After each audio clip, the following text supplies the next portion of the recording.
성경 말씀 보겠습니다. 에스더 7장 1절에서 10절까지 말씀입니다. 함께 읽도록 하겠습니다. 왕이 하만과 함께 또 왕후 에스더의 잔치에 가니라. 왕이 둘째 날 잔치에 술을 마실 때에 다시 에스더에게 물어 이르되, 왕후 에스더여, 그대의 소청이 무엇이냐? 곧 허락하겠노라. 그대의 요구가 무엇이냐? 곧 나라의 절반이라 할지라도 시행하겠노라. 왕후 에스더가 대답하여 이르되, 왕이여, 내가 만일 왕의 목전에서 은혜를 입었으며 왕이 좋게 여기시면 내 소청대로 내 생명을 내게 주소서. 내 요구대로 내 민족을 내게 주소서. 나와 내 민족이 팔려서 죽임과 도륙함과 진멸함을 당하게 되었나이다. 만일 우리가 노비로 팔렸더라면 내가 잠잠하였으리이다. 그래도 대적이 왕의 손해를 보충하지 못하였으리이다 하니, 아하수에로 왕이 왕후 에스더에게 말하여 이르되, 감히 이런 일을 심중에 품은 자가 누구며 그가 어디 있느냐 하니, 에스더가 이르되, 대적과 원수는 약한 하만이니이다 하니, 하만이 왕과 왕후 앞에서 두려워하거늘 왕이 노하여 일어나서 잔치자리를 떠나 왕궁 후원으로 들어가니라. 하만이 일어서서 왕후 에스더에게 생명을 구하니, 이는 왕이 자기에게 벌을 내리기로 결심한 줄 알미더라. 왕이 후원으로부터 잔치자리로 돌아가오니 하만이 에스더가 앉은 걸상 위에 엎드렸거늘 왕이 이르되, 저가 궁중 내 앞에서 왕후를 강간하기까지 하고자 하는가 하니, 이 말이 왕의 입에서 나오매 무리가 하만의 얼굴을 싸더라. 왕을 모신 내신 중에 하르보나가 왕에게 아뢰되, 왕을 위하여 충성된 말로 고발한 모르드게를 달고자 하여 하만이 높이가 50규빗 되는 나무를 준비하였는데 이제 그 나무가 하만의 집에 섰나이다. 왕이 이르되, 하만은 그 나무에 달라 하며 모르드게를 매달려고 한 나무에 하만을 다니 왕의 노가 그치니라. 아멘. 우리가 에스더 말씀을 새벽부터 시작해서 계속 함께 보고 있습니다. 에스더의 이야기를 통해서 우리가 알 수 있는 것은 하나님과 신앙, 하나님과 이 신앙에 대한 이야기들로 보게 되는데요. 에스더와 모르드게의 신앙의 모습이 우리의 삶의 신앙과 어떻게 같은가라는 이야기를 한번 돌아보고자 하는 이야기들이었습니다. 오늘은 하나님의 섭리가 일어나게 되는 이제 이야기가 본문에 기록되어야 되는데요. 하나님의 섭리와 그리고 섭리를 일으키는 에스더의 신앙에 대한 이야기가 본문에 나오게 됩니다. 에스더의 신앙이 삶과 삶에 얼마만큼 지혜로 바뀌는가에 대한 이야기이기도 합니다. 신앙생활은 때로는 사람들 앞에서 믿음을 간다는 것은 절예라고 할까요? 한 가지 하나님만 바라보는 이 신앙이 있는 반면에 또 다른 신앙의 모습은 지혜가 있습니다. 그래서 절예, 곧 진정성이 있으면서도 융통성이 있는 신앙생활이 굉장히 어려운 신앙생활이거든요. 융통성이 있다 보면 진정성이 사라지고, 진정성을 너무 추구하다 보면 융통성이 사라지고, 이 두 가지를 어떻게 움직일 수 있을까? 중요한 것은 중심추가 하나님께 있으면 됩니다. 내 생각의 융통성, 내가 생각하는 진정성의 중심추가 우리 안에 들어와 있으면요, 이건 뭐 죽도 밥도 안 되는 거죠. 그러나 항상 이 중심추가 하나님께 있으면은 균형을 잘 잡게 됩니다. 에스더의 이 에스더서에서 바로 7장 이 부분은 그 중심이 어디가 있는가라는 이야기와도 같습니다. 드디어 그 전까지만 해도 하나님 앞에 에스더와 모르드게가 유다 민족이 계속 구하는 신앙이었다면 7장부터는 이제 하나님이 직접 움직이는 섭리, 그 섭리가 가장 강력하게 역사하는 이런 시간들이 이제 7장 이후의 시간들입니다. 이렇게 되기까지는 시간이 좀 걸리죠. 우리의 마음을 온전히 하나님께 내어드리는 것과 하나님이 또한 그것을 인정하시고 움직이는 것, 하나님의 움직임은 우리와 상관없이 움직인 적은 없습니다. 우리가 알고 있는 신앙의 믿음의 선진들도 들여다보면 아브라함부터 보더라도요, 신앙이 항상 움직일 때는 그 중심이 하나님께로 신앙의 중심이 갈고 나서야 하나님이 항상 움직인다는 겁니다. 물론 명령이 있고 약속은 있습니다. 그러나 명령과 약속들이 일어나는 시점들은 항상 나의 안에 있던 마음이 하나님께로 옮겨질 때, 그래서 내가 아닌 하나님이 하십니다라는 이 중심이 옮겨질 때 섭리는 그때부터 일어나게 됩니다. 물론 하나님께서는 언약이라는 걸 통해서 내가 내 섭리를 나타낼 거야, 이룰 거야 하면서 그림자나 흔적들, 어떤 이런 모습에 비춰진, 거울에 비춰진 모습과 같은 것을 비춰줘요. 계속 가르쳐줘요. 해서 마치 뭔가 소소하게 일이 이루어지는 것처럼도 해줍니다. 그것은 단지 끝까지 믿음을 지켜봐. 그러면 내가 그 후에 강력하게 역사할 거야 라고 하는 이 그림자와 거울에 비춰진 그런 비춰짐의 은혜일 뿐이지 실제로는 아직 일어나지 않는 겁니다. 에스더에 있어서 하나님께서는 이 아하수에로 왕이 움직이는 것만으로도 이제 뭔가 되는 것 같다라고 생각만 합니다. 그리고 나서 지금이면 되겠다라고 오판하기도 하는데요. 에스더는 아직 아니라는 것을 알고 있었어요. 첫 번째 지나고 다음 이틀이 지난 동안, 그리고 그 전엔 뭐 닷새 전부터 기도했잖아요.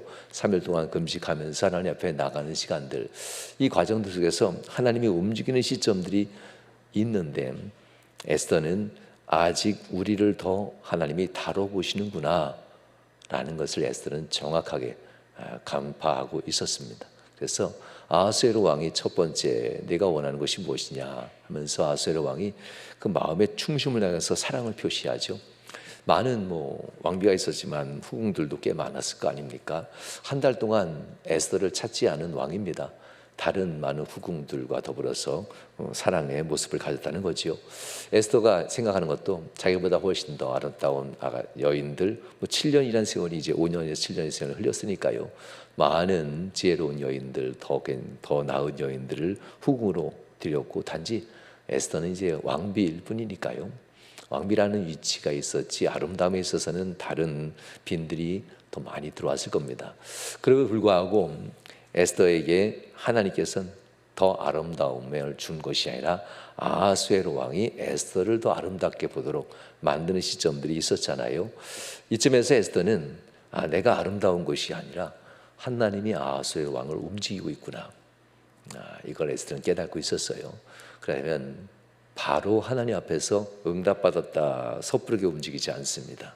아하수에로 왕에게 왕이시여, 하루만 더 내 집에 내가 준비한 이 후궁의 잔치에 오셔서 그리고 나서 기쁨으로 잔치에 참여하면 제가 말씀드리겠습니다 하면서 하루에 더 말미를 구하는 이 모습들 지혜입니다. 왕이 정말 하나님 앞에 얼마만큼 하나님의 역사 안에 들어갔는지 아직 알지 못하는 거잖아요. 그래서 첫 번째 아하수에로 왕이 이 에스더를 보면서 목숨을 걸고 내게 나와서 구할 소원이 있는 것 같은데 내 사랑하는 왕비가 목숨을 걸고 나올 만큼 간절한 문제가 뭘까?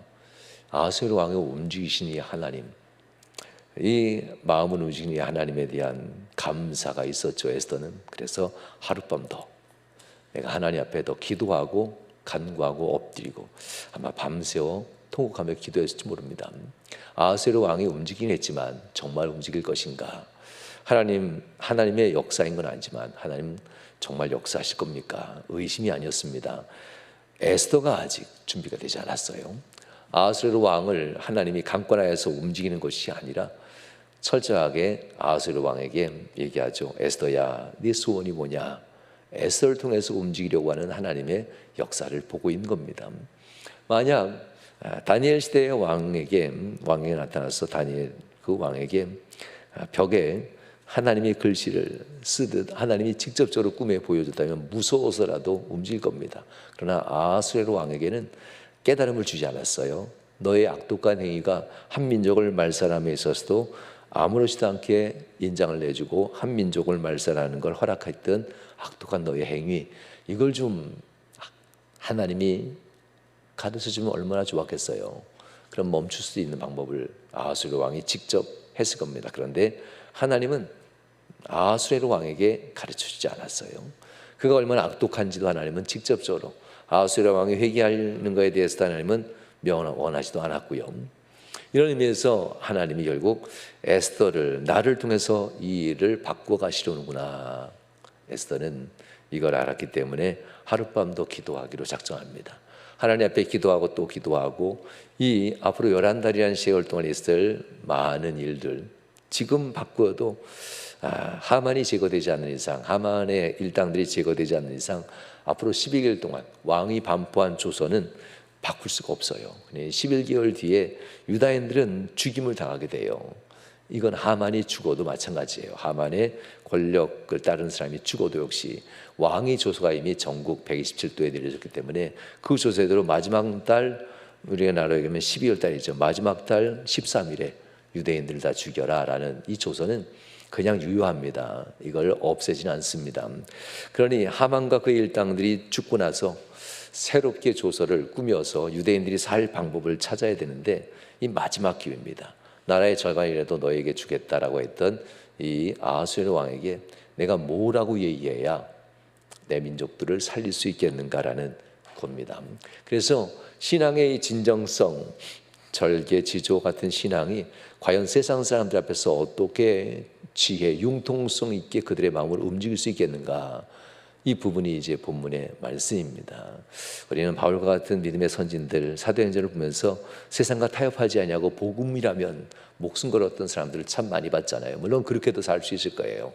그렇지만 우리의 거의 대부분 90% 이상은 그렇게 살지는 않아요. 못하죠. 에스더와 모르드게처럼 신앙의 진정성을 잃어버리지 않으면서 하나님이 주는 지혜, 뱀같이 지혜, 비둘기같이 순결함, 이 두 가지를 잘 균형을 가지면서 사람들 앞에서 내 신앙이 위해되지 않으면서도 그들에게 내 신앙의 진정성을 보일 수 있는 것, 이 뭐가 있을까? 이런 내용들이 바로 에스더에 대한 이 말씀에 기록되어져 있습니다. 오늘 본문에 보면 에스더가 이렇게 얘기합니다. 둘째 날 다시 잔치에 부릅니다. 점심때쯤 됐던 것 같습니다. 이날 오전에는 하만이 왕이 타는 수레에 모르드게를 앉히고 왕이 입는 왕의 옷을 입고 왕의 관을 씌우고 한 왕 앞에서 왕을 위하여 나라를 위해서 일한 사람 존귀한 자는 이렇게 내가 대우하리라 하면서 왕이 자기의 수레와 왕의 옷을 내주고 관까지 씌워주면서 이 수상궁 한 바퀴를 돕니다. 그러면서 왕에게 또 가장 총애받는 신하 중 하나가 하만이었죠. 신하 중 하나가 나가서 외치는 겁니다. 왕이 존귀하게 하는 사람은 이렇게 높이리라 하면서 외치는데요. 모르드게를 죽이려 했던 하만이 이 오전 내내 수상궁을 돌면서 외치고 돌아온 겁니다. 그러니 얼마나 괴롭겠어요. 하나님 앞에 충신으로 인정받는 모르드게를 그를 죽이라고 얘기했으니까 물론 이제 아하수에로 왕은 관심도 별로 없어요. 처음부터 모르드게가 유대인인지 몰랐으니까요. 나중에 그의 이 이야기, 왕을 구한 이야기가 역사실록에 있는 걸 읽다 보니까 유다인, 유다 사람 모르드게입니다 하면서 신하들이 얘기해 준 것이지 후에 처음에는 하만이 얘기할 때는 몰랐어요. 그냥 유다인, 유다 민족은 다 이익이 없는 민족, 나라의 패악한 민족이니까 제거하자 하니까 하만을 총애했던 왕은 그렇게 하라라고 얘기한 건데 돌아보니 유다 민족이 가장 이 페르시아 바사의 가장 유익한 민족 중에 충성된 민족이라는 것을 후에 알게 되는 겁니다. 이런 일들을 하만이 지켜보면서 자기가 나가서 오전에 한 바퀴 돌고 그러고 나서 돌아왔는데 이 위험이 내게 닥치겠구나. 모르드게를 죽이려 하던 이 사건이 이제 나를 죽이게 되겠구나 하면서 마지막에 그날 점심시간 전에 고민합니다. 그 안에 세레스 받아버려서 고민하면서 당신이 이제 당하게 될 차례입니다 하면서 아내가 남편 하만에게까지 얘기할 정도였으니까요. 그러고 나서 다 마치고 집에 돌아오자마자 왕후 에스더가 부르는 겁니다. 급하게 불러 잔치에 오라고 초대합니다. 뭐 작전 짤 새도 없어요. 하만이 아침에 돌고 나서 집에서 어떻게 할까 고민을 하다가도 말고 바로 잔치자리에 불려나가 왕과 하만이 에스더의 잔치자리에 들어가는 내용이 본문 7장의 이야기입니다. 준비도 없이 이제 죽음으로 달려가는 하만의 모습들, 이 모습을 보면서 종종 주님 오실 그날을 준비하지도 못한 채 죽어가는 세상의 많은 사람들이 이런 모습이 아닐까. 세상에서 승리하고 세상에서 부귀영화나 세상에서 행복을 쫓다가 결국 거꾸로 죽음이 자기를 쫓아오는 데 있어서는 아무 대비나 예비 없이 그냥 죽음으로 몰려가며 지옥으로 던져지게 되는 이 모습들, 자기가 올려놓은 자기 영광을 얻게 하려고 했던 이 장대, 장대라기보다는 저번에 얘기한 것처럼 궁궐을 지을 때 쓰는 레바논 백향목 같은 기둥입니다. 23m씩 되는 기둥을 이걸 구할 수 있는 것도 대단하죠. 엄청난 사람인 것 같습니다. 그 기둥을 세워놓고 거기에 모르드게를 못 박아서 매달아 버려 나에게 항거하는 자는 이렇게 하게 하리라 하면서 사람들 앞에서 하만의 권세를 보이려고 했던 그겁니다. 이 상황 속에서 하만은 거꾸로 거기에 달려 죽게 되지요. 이 모습들을 보게 됩니다. 어떻게 될까요? 여기까지 가는 데는 하나님의 강권의 역사가 있기보다는 하나님은 에스더에게 주신 신앙의 순결함과 지혜를 가지고 이제 에스더가 사용하는 겁니다. 에스더가 오늘 본문에 오면 왕에게 탄원을 하게 됩니다. 두 번째 잔치 자리에서 에스더가 하는 얘기가 있습니다. 왕이 좋게 여기시면 하면서 3절 이후에 나오는데요. 왕이 두 번째 날에도 역시 네가 요구하는 것을 꼭 얘기해다오 얘기할 때 3절 이후 왕후 에스더가 대답하여 이르되 왕이여 내가 만일 왕의 목전에서 은혜를 입었으면 왕이 좋게 여기시면 은혜를 입고 왕이 좋게 여기시면 이미 에스더를 아리따운 내 제일 좋은 아내로 생각하게 만들었는데요. 은혜를 입었고 왕이 좋게 여기시죠. 그러면서 내 소청대로 얘기합니다. 그러면서 왕의 마음을 움직일 수 있는 첫 번째 요구는 뭘까? 에스더는 정말 깊이 생각합니다. 유다민족을 먼저 살려달라고 얘기하지 않아요? 유다민족은 관심도 없으니까요. 아하수에로 왕에겐. 그러나 아하수에로 왕에겐 가장 지금 최고의 관심 있는 자는 딱 한 사람이에요. 에스더. 에스더는 이 왕의 마음을 정확히 알았기 때문에 왕에게 요구합니다. 내 소청대로 내 생명을 내게 주소서라는 이 첫 번째 청을 합니다. 왕이 얼마나 놀랐을까요? 왕후 에스더를 죽이는 이 일이 가능할까?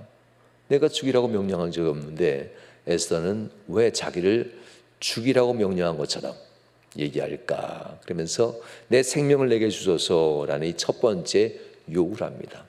그래서 두 번째 요구를 합니다. 내 민족을 내게 주소서. 두 번째 요구입니다. 내 요구대로 내 민족을 내게 주소서라고 합니다. 내 민족 유다 민족이라는 것은 서서히 밝혀지게 되죠. 그리고 에스더도 유다인이라는 것이 밝혀지게 되고 그리고 또 연결시킬 겁니다. 어젯밤 밤새도록 잠이 안 와서 읽었던 역사 이 실록에 그 나를 위해서 충성을 다했던 모르드게의 이야기도 이른 아침에 이 일들을 모르드게에게 그렇게 영화롭게 그를 대해 주어라 했던 이 일들이 다 연결되면서 모르드게도 유다 사람이었는데 이 유다 사람 그리고 내 아내도 유다 사람인데 이를 죽이려고 했구나라는 이 부끄러움이랄까요? 자기 아내가 어느 민족 사람인지도 아직 몰랐던 아하수에로 충신이었던 모르드게를 거꾸로 죽이려고 하는 조서를 내렸던 아하수에로 그리고 그들의 민족이 이 나라에 얼마나 유익한 민족이었는지 제대로 알아보지도 못한 채 그저 저 하만의 간언에 속아서 내가 조서를 내렸던 자기 모습이 얼마나 부끄러웠는지 그 다음에 행동이 나옵니다. 이렇게 나옵니다. 나와 내 민족이 팔려서 죽임과 도륙함과 진멸함을 당하게 되었나이다. 왕이여 죽임과 진멸함이 아니라 그저 노예로만 팔려도 저는 왕에게 이런 얘기하지 않을 겁니다. 그런데 그들이 다 죽게 되었습니다. 유다민족만큼 왕에게 충성을 다하는 민족이 있습니까? 이 나라의 유다민족만큼 왕에게 이익 있고 세금을 내고 왕의 나라에 이익을 주는 민족이 흔하지 않습니다. 왕이 손을 들어 그렇게 유다민족을 죽이면 왕에게 큰 손해, 해를 끼치는데 어느 민족도 그걸 보충하지 못하는 것을 왕은 아십니까? 라고 이렇게 얘기하는 장면이 나옵니다. 그러면서 5절 말씀 이렇게 얘기하죠. 아하수에로 왕이 왕후 에스더에게 말하여 이르되 감히 이런 일을 심중에 품은 자가 누구며 그가 어디 있느냐 하니 라는 표현을 쓰게 됩니다. 에스더의 지혜입니다. 하나님은 신앙과 함께 지혜도 주십니다. 물론 얼마나 기도했겠어요. 3일간 금식하면서 옷은 다 아름다운 옷을 벗고 거친 베옷을 입고 머리는 정리하지 않고 그러진 상태에서 재를 뒤집어 쓰고 3일 밤낮으로 금식하며 기도했던 에스더에게 신앙의 순결함은 알았는데 그 지혜도 주심에 지혜를 어떻게 사용할 것인가 이 사용하는 것도 정말 중요하잖아요. 이 지혜를 사용함에 있어서 에스더는 또다시 하룻밤 더 기도하고 하나님 앞에 간구합니다. 이미 내뱉는 대로 말하는 대로 다 이루어질 것을 알지만 그러나 내가 말이라고 다 말이 되는 건 아니잖아요. 아무리 신앙이 뜨거워도요. 그러니 하룻밤도 하나님 앞에 기도하고 내가 어떻게 하나님이 주신 지혜를 가지고 어떻게 왕에게 얘기해야 왕의 마음을 움직일 수 있을 것인가. 왕에게 탄원할 때 정말 적절한 때를 잘 분별하고 왕 앞에 자기를 낮출 줄도 알고 결정적인 말에 있어서 분명하게 왕에게 이익과 손해가 무엇인지 이런 얘기를 설득력 있게 에스더가 합니다. 그리고 왕은 정말 움직이기 시작합니다. 지혜라는 것은 이렇게 주어집니다. 특별히 그리스도인으로서 세상을 살 때에 우리가 사는 이 교회 안에야 믿는 사람들끼리 있으니까요. 말들이 아무리 돌아도 서로 그냥 덮어주고 이해해주면 돼요. 그러나 여러분들이 사는 세상에서는요, 이 말이 돌잖아요. 지혜로운 말이 나가지 아니하면요, 반말은 쥐가 듣고 낱말은 새가 듣는다. 이 분명 신앙적인데 신앙적이지 않은 얘기가 돌기 시작하면은 반드시 그것을 말미암아 망하게 된다는 이런 얘기들입니다.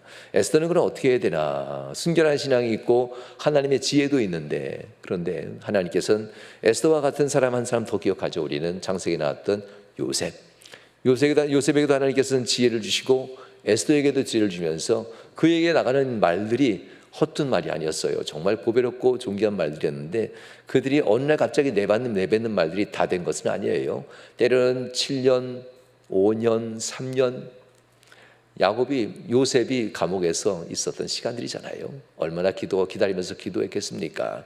내게 주어진 이 지혜가 어느 날 쓰임받는지 아무도 몰랐어요. 그렇지만 항상 주를 섬기를 미루거나 멈추지 않고 하나님 앞에서 기도하고 엎드렸더니 에스더나 요셉처럼 가장 적당한 때에 가장 올바른 말로서 세상 사람들의 마음을 움직인다. 믿는 사람들 마음을 움직이는 거야 우리가 할 수 있는 일들이죠. 그러나 믿지 않는 사람과 여러분들은 살아가고 믿지 않는 사람과 직장생활하고 믿지 않는 사람과 사업을 하잖아요. 그들의 마음을 움직이는 장사치의 언어 말고요, 진짜 복음의 언어로 사람들을 움직일 수 있는 지혜를 우리가 꼭 가질 수 있기를 바랍니다. 결국 왕은 화가 납니다. 아까 얘기한 대로 자기의 수치죠.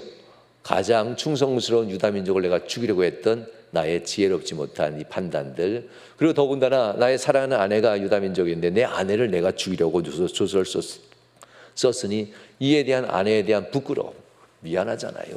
물론 죽일 수는 없겠지만 미안하잖아요. 그러니 왕이 낯이 울그락불그락하면서 자리를 뜹니다. 무슨 말을 들었냐면요, 이런 말을 들었기 때문입니다. 에스더가 이르되 누가 그 사람이냐라고 얘기할 때 에스더가 이르되 6절 대적과 원수는 이 악한 하만이니이다. 악한 자 때문에 죽게 되었다는 겁니다. 왕 때문에 죽게 된 것이 아니라 왕을 속이는 이 악한 간신 하만이 왕 곁에서 왕을 속여서 이 일이 일어났습니다. 에스더가 진짜 지혜롭지 않습니까? 왕이 하만을 신임했기 때문에 이런 일이 나지 않습니까? 우리 부부싸움 할 때 꼭 남편한테 이런 식으로 얘기하지 않나요? 그러지 마시고 에스더처럼 이 악한 하만이 왕을 꼬여서 이런 일들이 벌어지겠습니다 하면서 악한 자 하만에게 모든 문제를 돌리는 겁니다. 물론 맞습니다. 그러나 아하수에로 왕의 잘못도 커요. 그렇지만 에스더는 지금 이 순간에는 아하수에로 왕의 결정이 중요하기 때문에 아하수에로 왕이 아닌 이 악한 하만으로 말미암아 왕도 속고 우리도 죽을 위해 들어간 겁니다 하면서 악한 자 하만만 지목하게 되는 참 지혜로운 언어를 사용하는 것을 보게 됩니다. 이렇게 해서 결국 악한 하만이 몰락을 길을 급속도로 걷게 되는데요, 왕은 노하여서 일어나서 하만을 바라보지도 않죠. 바로 옆에 앉아 있었잖아요. 일어나 왕의 후궁으로 왕궁 후원으로 들어가서 후원에서 서서 한참 동안 이를 악물었겠지요. 속았다. 나쁜 놈이었구나. 간신이었구나. 내가 내 아내에게 무슨 짓을 한 거지? 내가 충성스러운 모르드게 충신에게 내가 무슨 짓을 한 건가? 하면서 얼마나 가슴에 아픔이 있었겠어요. 그러나 내려진 조선은, 왕이 한번 내린 조선은 변개치 할 수 없으니 유다민족을 어떻게 살려야 될까? 내 아내를 어떻게 살려야 될까? 고민이 컸을 겁니다. 그래서 마음에 결정합니다. 이 답은 다 정해졌죠. 결정하고 들어옵니다. 다시 후원해서 다시 왕궁으로 들어오는데 하만이 이제 난리 났잖아요. 하만이 죽음을 직감하고 에스더 왕비에게 가장 낮은 자세는 엎드린 자세죠. 무릎 꿇어 엎드리는 자세인데요. 마침 당시에 이 중동 지역엔 식사할 때 우리처럼 식탁에 앉아서 이렇게 똑바로 앉아서 먹는 그런 식사의 절이라고 하죠. 우리는. 그러나 그 나라의 식사의 절은요, 비스듬히 누워서 먹는 게 식사의 절입니다. 지금도 마찬가지죠. 비스듬히 누워서 먹는 식사의 절이기 때문에 걸상이 마치 평상처럼 이렇게 길게 되어 있습니다. 평상처럼 길게 돼서 몸을 기대서 먹는 건데, 이 하만이 그 평상 위에 엎드려져 있으니 마치 에스더를 강간하려는 것처럼 이 아하수에르 왕은 그렇게 보게 된다는 겁니다. 그 평상 위에 올라가서 걸상을 향해서 엎드려 에스더의 발끝을 붙잡듯이 애걸복걸 합니다. 제발 목숨만 살려달라고. 그러나 왕이 보기에는 이 하만이 이렇게 한 것처럼 봤습니다. 왕이 후원 에스더부터 8절 잔치자리로 돌아오니 하만이 에스더가 앉은 걸상 위에 엎드렸거늘 왕이 이르되 저가 궁중 내 앞에서 왕후를 강간까지 하고자 하는가 하리. 이 말이 왕의 입에서 나오매 무리가 하만의 얼굴을 싸더라. 이 체포한다는 뜻입니다. 하만의 얼굴을 싸더라. 그를 체포해 버린다는 겁니다. 이 하만을 체포한 후에 하만에게 움직이는 내용이 본문 나오는데요. 하만이 이렇게 몰락합니다. 이 세상에서 분명 하나님은 은혜를 베풀 겁니다. 반전의 은혜가 종종 우리 삶 가운데 있는데요. 시편 23편에 나온 이 모습들이 원수의 목전에서, 원수의 눈앞에서 내게 상을 베푸신다.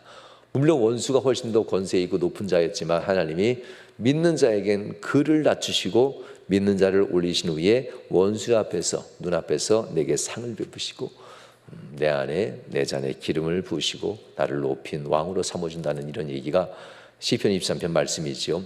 이 반전의 은혜입니다. 조금 전까지만 해도 이거였잖아요. 에스더가, 모르드게가 유다 민족이 죽음에 대해서 생각하고 있었어요.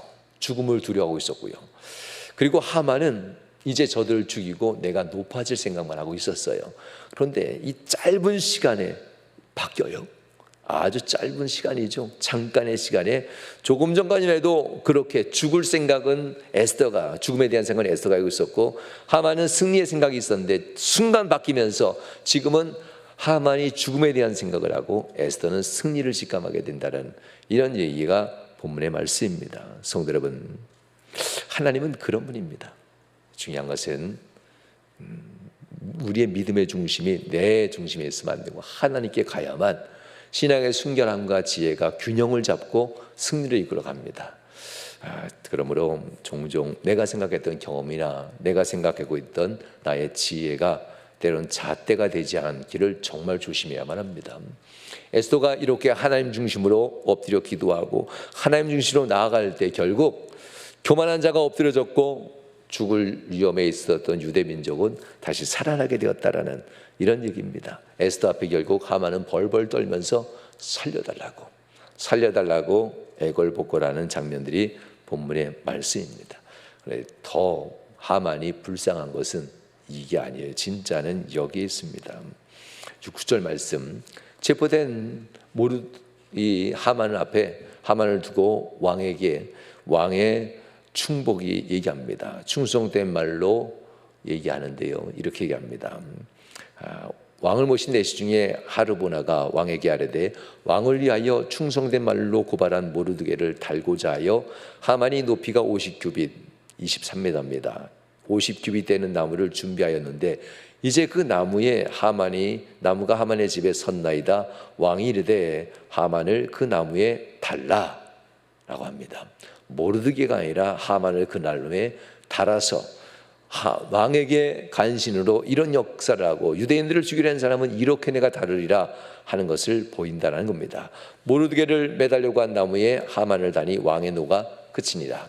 여기에서 진짜 비극이 하나 있습니다. 재판이 생략됐습니다. 하만에게 너 왜 그러니 단 한마디도 묻지 않아요.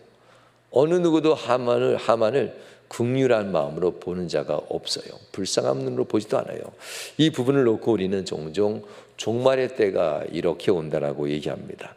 무서운 것은, 진짜 무서운 것은 심판이 무서운 것이 아니라 회개할 기회가 주어지지 않은 인생이 제일 무서운 겁니다. 회개할 기회라도 주어졌으면 지옥 가더라도 내가 그때 이런 하잖아요. 회개할 기회가 주어지지도 못한 채 그냥 버려진다고 하는 것, 저주받는 거니까 얼마나 괴로워요. 하나님 앞에서 때로는 회개할 기회가 있음에도 불구하고 밭으로, 산으로, 들로, 지붕, 집 안으로 가지 말아라. 지금 주님이 임하시는데 뭘 챙기러 가느냐. 주님은 그렇게 얘기하시잖아요. 마지막 날 내가 재림할 때. 이 무서운 심판입니다. 마지막 날 주님이 재림할 무서운 심판 앞에 어떤 이는 들림받게 되지만 어떤 이는 회개할 기회를 찾지 못하고 돈도 챙겨야 되고 집도 챙겨야 되고 밭도 챙겨야 되고 뭘 챙겨야 될 게 이렇게 많아서. 그런데 중요한 것은 이 챙긴다, 아쉬움을 갖는다, 연민을 갖는다는 표현이기도 한데요, 이거는 습관입니다. 이 습관이 신앙에 들어오지 않길 조심하십시오. 신앙 순결한 이 신앙 안에 세상의 이 습관들이 자꾸만 들어오면 나도 모르게 주의 일을 해야 되는데 집안일을 돌봐야 된다는 생각이 들어와요. 나도 모르게 예배와 하나님 앞에 경배하는 일을 해야 되는데 나도 모르게 세상 일들이 자꾸 들어와서 이런 습관들이 나와요. 지금은 회개할 때가 엎드릴 때인데 당연히 하만에게서 기회는 있었어요. 아침에 모르드게를 한 바퀴 수상을 돌고 나서 그 안에 세레스가 당신에게 이제 그 일이 당신에게 닥칠 것 같습니다. 이때 하만이 달려가서 왕에게 솔직히 고백했으면 멸문지화는 면했지 몰라요. 이때 에스더와 왕 앞에서 두려워하면서 괜찮을까 어떻게 될까, 이 잔치에 얼마나 무서웠겠어요. 둘째 날 잔치에 얼마나 무서웠겠습니까? 그때 에스더와 왕 앞에서 간절히 구했으면 어떻게 바뀔지 모릅니다. 내가 잘못했습니다 하면서 내가 유대인들을 죽이기 위해서 병사를 살해했던 1만 달란트를 가지고 이젠 내가 유대인들 집집마다 그 1만 달란트로 병사를 세워서 유대인들을 죽이라는 사람을 내가 대신 막아주겠습니다. 뭐 이렇게 해도 되지 않겠어요? 하만의 재력은 정말 엄청난 재력갑니다. 은 1만 달란트면 엄청난 재력이거든요. 그러면 후에 왕이 선포하는 내용도 그거예요. 너희 유다인들은 다 창과 칼을 들어서 너를 죽이라는 사람을 위해서 앞에서 너를 방어해라. 너희를 죽이라는 사람을 너희가 죽여도 괜찮다. 이 조선 단지 이렇게 꾸며졌거든요. 그러니 하만도 알아요. 그런 조서가 꾸며질 것을 알아요. 그러면 하만은 이날 내가 죽을 죄 졌습니다. 내 전 재산을 들여서라도 내가 유대인들 집 앞을 지켜줄 겁니다. 이렇게 회개했으면 살았을 겁니다. 에스더는 요구가 달라졌겠지요. 이 하만이 죄를 늦추고 이렇게 하니 하만은 살려주옵소서. 에스더의 말도 바뀌었을 줄 모릅니다. 성도 여러분, 우리가 이 세상 살면서 가장 무서운 것은 회개할 때를 놓치는 순간들입니다. 하나님 앞에서 자꾸만 회개할 때를 놓치고 엄한 소리, 엄한 말로 우리가 세상에서 자꾸만 죄를 짓는 일들입니다. 사랑하는 여러분, 우리 인생 가운데 하나님의 은혜가 여러분의 있기를 주님으로 축원합니다.